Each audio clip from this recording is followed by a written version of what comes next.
আমি খাদিজার ভালোবাসাকে রিজিক হিসেবে পেয়েছি। সুবহানাল্লাহ। রাসূল সাল্লাল্লাহু আলাইহি ওয়াসাল্লাম এই শব্দটা ইউজ করেছেন, রিজিক, রুজিকতু হুব্বাহা। এবং তিনি দোয়া করার সময় বলতেন, আল্লাহ, কিয়ামতের সে বিভীষিকাময় দিনে যেদিন বন্ধু বন্ধুকে চিনবে না, স্বামী স্ত্রীকে চিনবে না, বাবা সন্তানকে চিনবে না, পীর সাহেব মুরিদকে চিনবে না, নেতা কর্মীকে চিনবে না, ভাই বোনকে চিনবে না, সেই কঠিন মুহূর্তে আল্লাহ আমি আমার খাদিজাকে যেন ভুলে না যাই। রুজিকতু হুব্বাহা। খাদিজার প্রতি ভালোবাসা আল্লাহ তাআলা আমার হৃদয়ে রিজিক হিসেবে দিয়েছে। তাহলে রিজিকের সর্বোত্তম স্তর হচ্ছে পুণ্যবান স্ত্রী, নেককার সন্তান। আর রিজিকের পরিপূর্ণ স্তর হচ্ছে মহান আল্লাহ তাআলার সন্তুষ্টি। রিজকের পরিপূর্ণ স্তর যেটা, সেটা হচ্ছে রিদাল্লাহ, আল্লাহ তাআলার সন্তুষ্টি।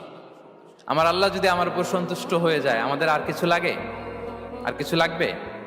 এটাই তো আমাদের এক্সপেকটেশন, এটাই তো